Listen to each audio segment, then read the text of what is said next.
I'm gonna start with this. People in general are like very demanding, right? And consumers within these three companies, we have a creative director, we have marketing and an agency, telecommunication, Snapchat alone is international, and so it's heavy.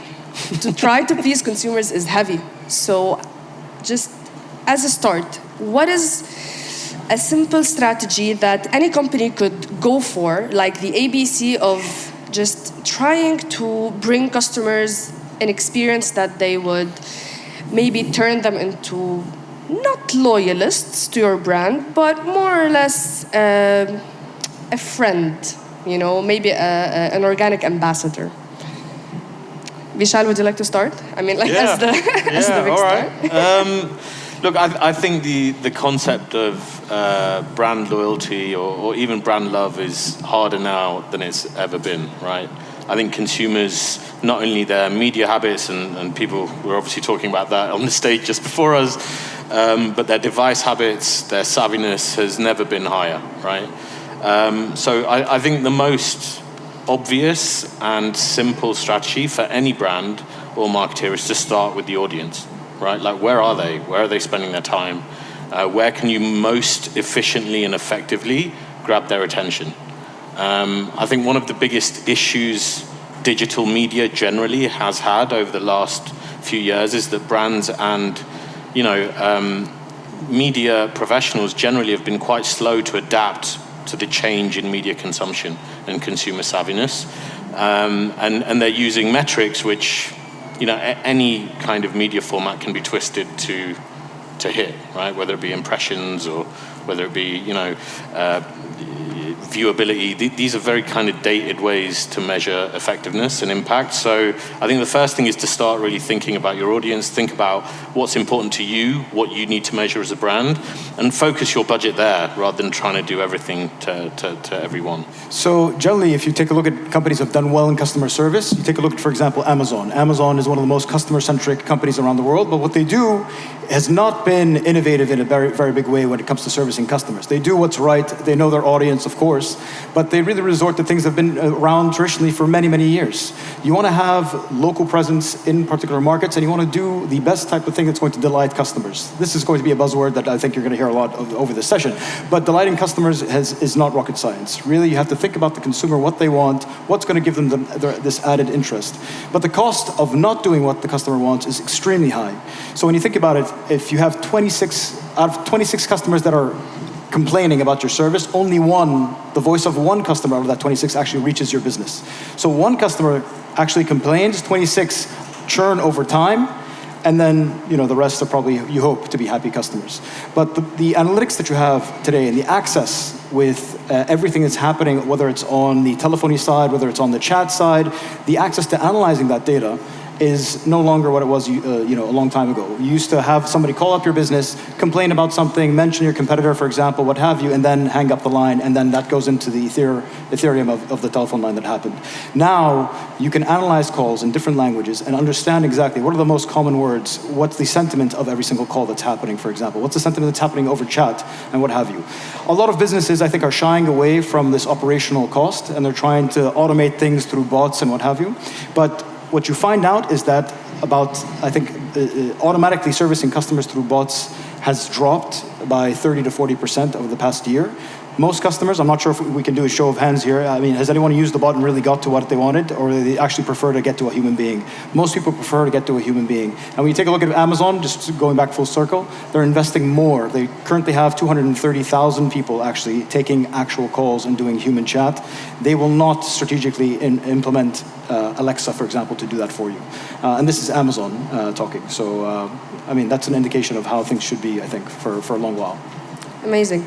Mo, from your perspective of owning a company that is seriously about pleasing customers, because you're working with clients all of the time, you're trying to be creative, you're trying to please them, they have feedback as well. So what is the, your personal ABC for this? So from my side, what you guys have said is on point, but from my side, the one thing that matters for me is EQ. It's emotional intelligence. It's all about emotions at the end of the day. So because people are not buying products or services. If you walk around, there's a lot of startups today that are selling almost the same thing, but under different packages. You have an Amazon and a Noon. So, but you're not actually buying a service, you're buying an emotion, you're buying confidence, you're buying happiness, you're buying trust. So I could be wowed by Noon's packaging and the branding, and it's lovely and yellow, and even when you throw it out, it looks nice, right?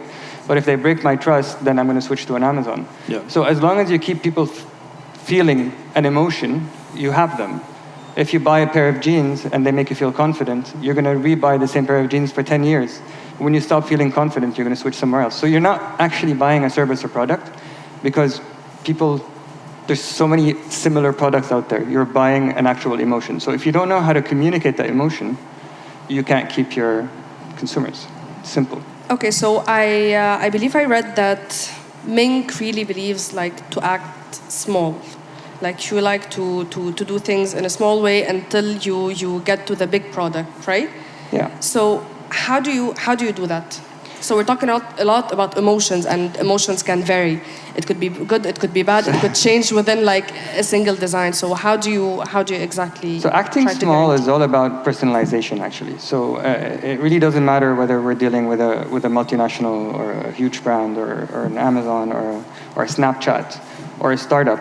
It's about giving your full time. It's about giving your full understanding. It's about giving your full energy. It's about the creative speaking to the client and not having a middle ground where you have account managers, which kind of, it's about having a complete creative product so that we really understand what the client wants from an emotional point of view, and so that we can deliver it through the communication for him. So it's keeping that actual line of data and EQ together, because this is the future. So yes, it's all about bots and data, and we wouldn't be able to understand consumers like we did before, because now we have data, and it would be super silly not to use the data. But how you communicate with data, what you said is absolutely right. I mean, when I call my bank, I'm not going to name it, and I get the bot, I close. I mean, yeah. I don't want to talk to a bot. Even though for them it makes business sense to have one, you know. But it would be cheaper as well. I mean, absolutely. to have just one single system that would run thousands of calls a day. But at the end of the day, if the system doesn't pick up my accent, it doesn't pick up what I really want, it's maybe I have a question that isn't within the AI's capabilities. So when you call your bank, you call them for a reason. You're either angry or because you can't find the answer online and you just need someone to just talk to. I definitely agreed.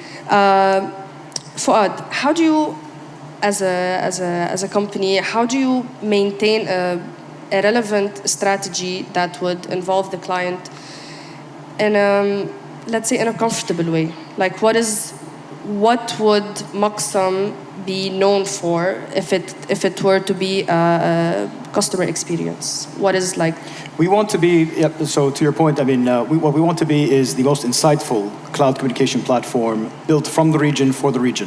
When you take a look at what's out there, and we had this problem ourselves in a previous company. We were previously in e-commerce with a company called Cash Basha, and we ended up building Maqsam ourselves inside because the alternatives were all legacy, enterprise-level systems that would cost us $200,000 to set up, and in a very fragmented market, like the Arab world, you have to do the same setups in every single market that you want to go to. Because although, for example, e-commerce is more global today and you can sell anywhere in the world, when customer service needs to happen, the customer wants you to be as close as possible. They want to call a local number, they want a local person with a local accent to be able to handle that call and be able to understand their cultural needs and what have you. And none of the products globally have been built in this category from the region to the region. And we want to be one of those, but beyond just doing a cloud contact center solution, we want to be the most insightful cloud contact center solution for the region, which really takes the 94% of Arabic business-to-customer calls and analyzes them correctly for the first time. And we have a large enough data set to be able to do that. Vishal, hi. So, Snap, right? Yeah. With the millions and tens of millions of customers, how can you pinpoint their needs and how can you try to satisfy them? I think the references to Amazon are really interesting. Amazon delights customers through product design, right? Like they have designed a product and they have made a single claim or two over and over and over again, right? So everyone knows what you get from Amazon, and then they spend a ton of money on ensuring that they fulfill the promise. So is it about expectation? Yeah, and I think it's about having the bravery to commit to what may not be the popular choice, right? There have been changes made on our app over time, over the last 5 or 6 years, which have massively affected how users feel in the moment, but they've been done with the right intent, and over time, having that huge, that emphasis on privacy, or that emphasis on splitting user-generated content with generated brand content, having a system whereby not everyone can just post, has created an environment which is now proving to be very appetizing for most brands across the region and globally. So yeah, I think if you look at nearly every single one of the kind of ad products that we sell to brands on the platform, they were all consumer products first. They were tested for years before they became something a brand could buy, and we used the data from the app and how users interacted with snaps, how they interacted with stories, how they interacted with lenses, to determine how the branded product should come about. So that there is never a branded product on Snap that hasn't already worked as a consumer product first. Okay. How can you try to more or less please customers without really changing for Snapchat, since it's an international company, how can you please all of these customers without changing the experience or the image of the company, without trying to go out of your way to please customers? I don't think, I think it goes hand in hand, right? I think you need to make sure that we're a founder-led business. Evan Spiegel is the owner of Snap. He owns 51% of the shares. He has a vision in terms of what he thinks the platform should stand for. And he holds the community as the most important part, not monetization. So by putting them first at all times, and then seeing how they behave on the app, using that data to inform what we should do moving forward, is pretty much the way Snap works. Fuad, what would you say? How would you try to maintain Maqsam, as its own, with its own vision, while at the same time trying to maybe minimize the complaints and trying to give customers what they want or what they need? So we're a B2B business. Obviously, it's not as sexy maybe as a Snap, but to your point, I think what we have to do is provide a proper tool set for our customers to be able to provide what their customers want, their end consumers want.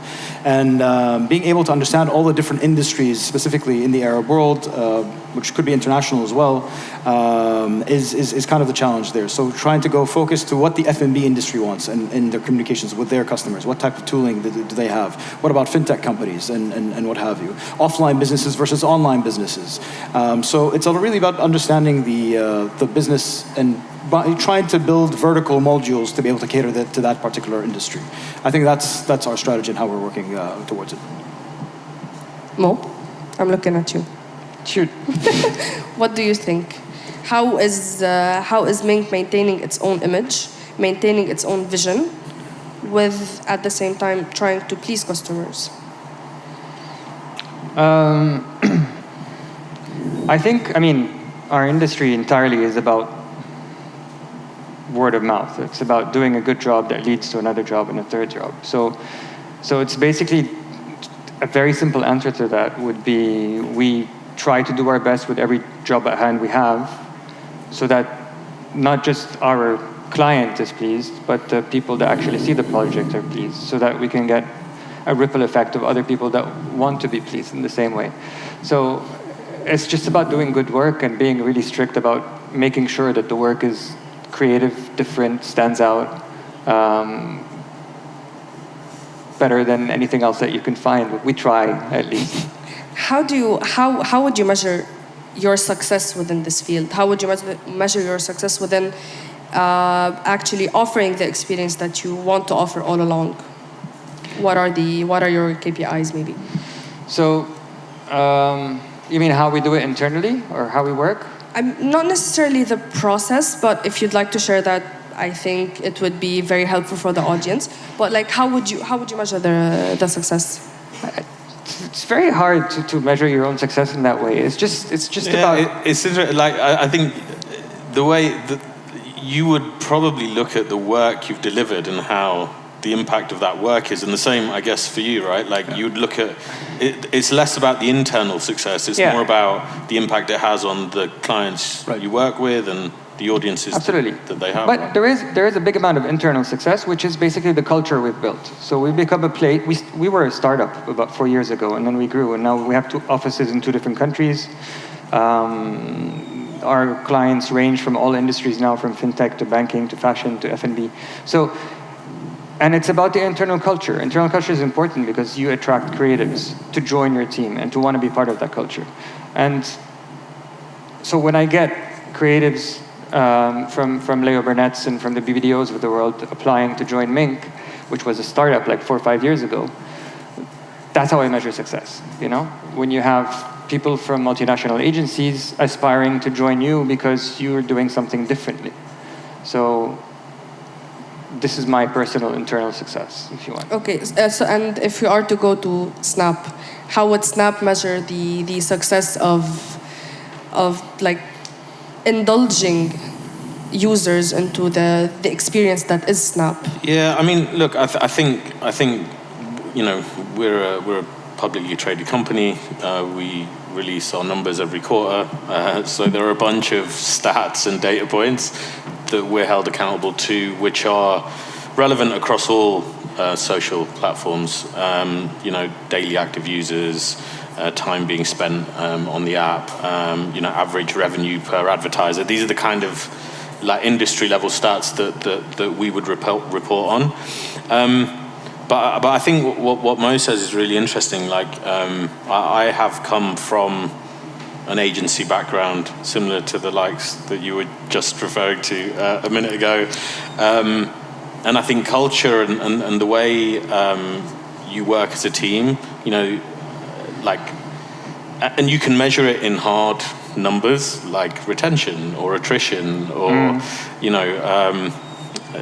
know, net promoter score. You can use those kind of hard metrics, but I do think there's a lot more value in the qualitative elements around, you know, how do people feel about work? Like when they're filling in, you know, we have a survey every month where, you know, there are questions. How do people feel about their work-life balance? How do people feel about, you know, their progress? Like these are the kind of things I think that really are the ways you measure success, and the way you can really look at whether you've built a business which is sustainable and going to grow, or whether you've built a business that's just going to work for the short term.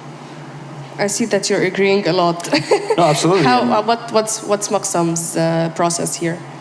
So when we're referring to the internal culture, that's extremely important for us. So we have cultural principles that we all abide by internally in the company, but also we take into consideration what our customers really need as well. I mean, our service and what we're delivering is kind of like oxygen, right? So when I ask you, what do you think about oxygen? You're like, you know, it's all right. But if you cut off oxygen for any one of your customers, then it's red alert. And I think that's important for us in terms of managing the expectations that our customers really depend on us to be up and running 99.9999% of the time. And so for us, we know we have a lot of responsibility, and that goes into our culture. And so when we think internally or externally, you know, if we're making a particular decision, even if there's a risk that we're taking, how is it going to impact our customers? And the slightest, point of change there or anything that might be risky to our business, we end up, thinking about it more than once.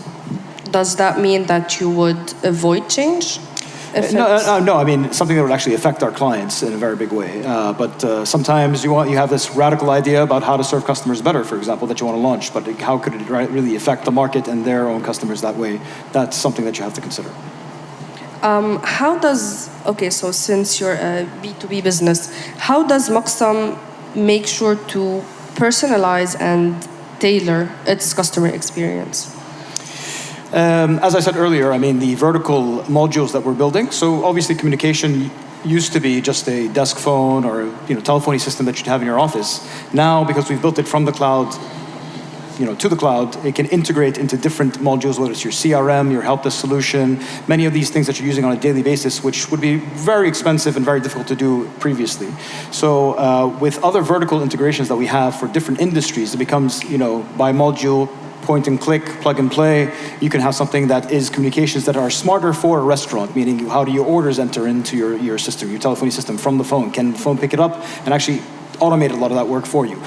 Not really just replacing the human being, because that's obviously, we've established a terrible experience, but actually making the agent or the human being a super agent and being able to do more that way.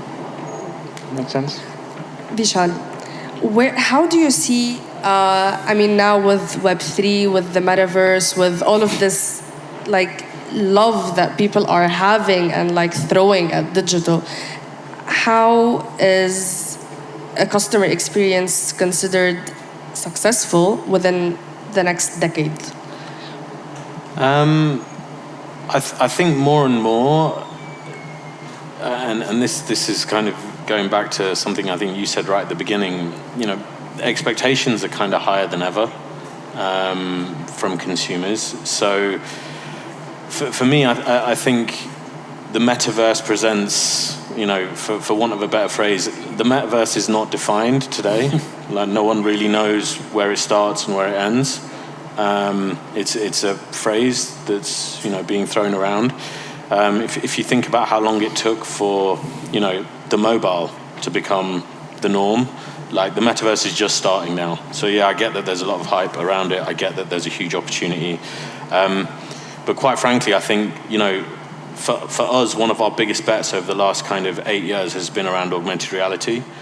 And if brands have not even started playing around with new types of technology, kind of jumping into this kind of, we're going to have a store on Roblox. I mean, how many people are on Sandbox or Decentraland today? Does anyone know how many people are on there? 150,000 people. That's not a lot. We have 20 million people in Saudi using our app every single day.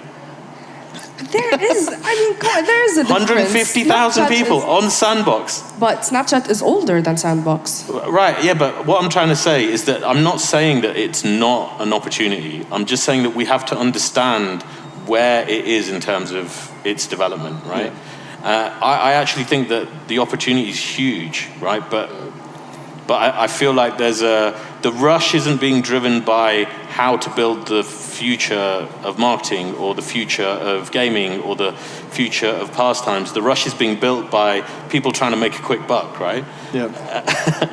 and unfortunately, that kind of speculation is just like the dot-com bubble, right? People were selling websites they bought for $1,000 as businesses when the dot-com bubble started.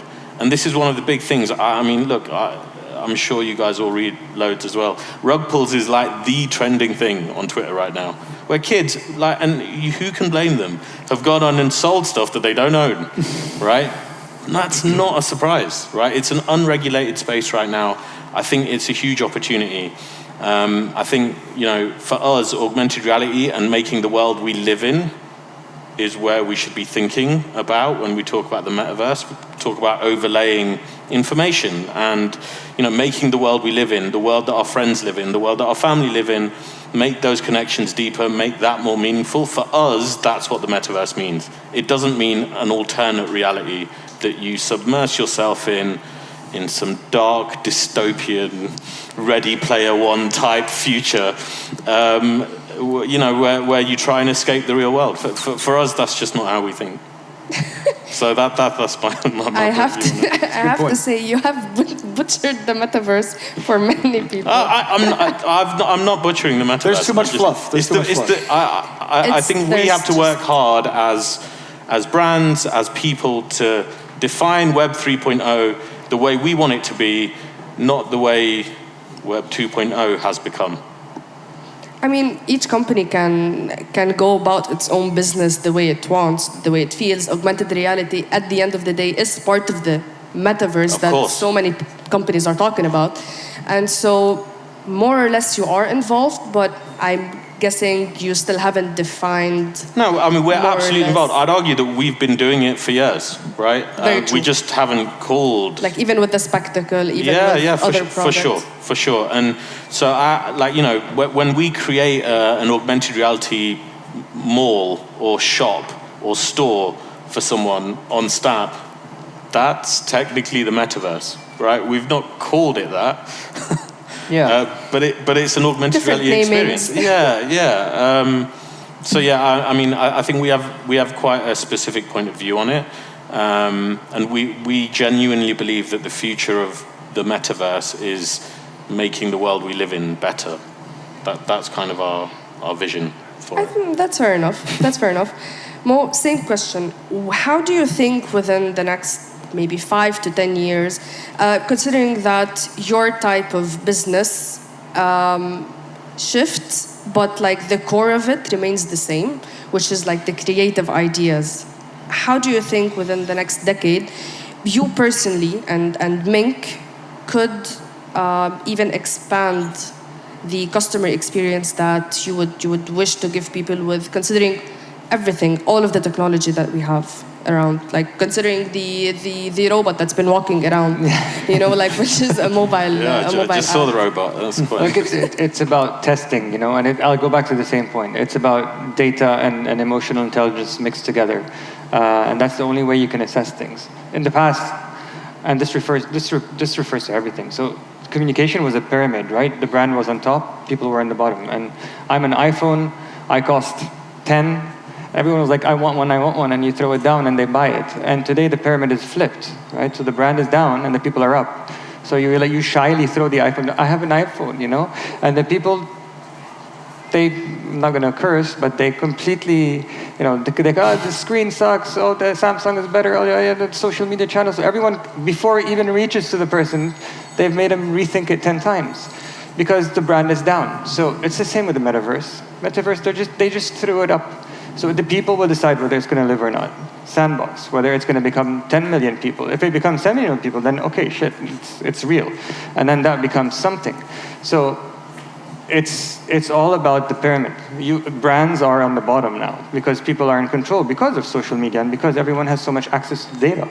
So it's all about when you throw an idea up or a service or a product, it's how well you understand the people on top and how they will catch that idea and keep it, and you know, or crash it. It's data and EQ. Fuad, what do you think? For me, I've been personally in the data mining space for a very long time. And so I know that there's so much tooling now that you can implement in your business and the use of data that you can actually predict when something's going to go wrong with a particular customer, if they're going to churn, if they're not going to churn, if they're going to like something new and whatnot, more than any time in the past. And what you're going to see more from potentially companies like us or maybe within social media or agencies or what have you, is that you're going to start using this tooling to predict what the customer wants before they want it and then act on that ahead of time. So being proactive more than being reactive. We do that now. I mean, yeah. Before we used to pitch for an idea, we used to just come up with an idea and buy a hunch. But now, no, we look at data. So we look at similar products, how many people are reacting to them, what do they like. We talk about something and you'll see it pop up. So we'll understand where we're going with that. And then we start creating based on the data we have. So it's not just about being creative or smart or witty or emotional. Yeah. It's based on the data that you find. So we're in a much more futuristic place where we used to be. We have much more tools to work with, but the base is still the same. Well, and that's driven by consumers, right? Like historically, consumers only knew what brands wanted to tell them. Exactly. It's just not the case anymore, is it? Like the power's, like you say, totally the power with has consumer. Shifted, definitely. And what a brand stands for today, what it used to be, what they say on their billboard, right? Yeah. Well, today it was one directional. No, it's like what people say, right? Like what your brand stands for, what people say it stands for. It's no longer really on you to determine. Like to sit at the top of the pyramid, like you say, and go, this is what my brand is, and everyone just listens because they've only got one channel through which they can experience or see your brand. Now, like every brand, like will have detractors, will have people researching where their products are built, who's building them, what's is it built in a safe and sustainable way. All of these things are now way more visible and way more interesting for consumers than they've ever been. So yeah, I think your point about, thinking about the emotion that you want people to feel when they see your brand or touch your brand or buy your brand, I think is a really interesting place to start. I personally feel like as if now users or customers and companies are like interchanging emotions and experiences, and it feels like both of them are trying to learn from each other. Yeah. Exactly, and which is nice. Some hope for the future. Thank you guys so much, Bishal, Fuad, Mo, and hopefully we'll see you tomorrow, and hopefully you had a good day.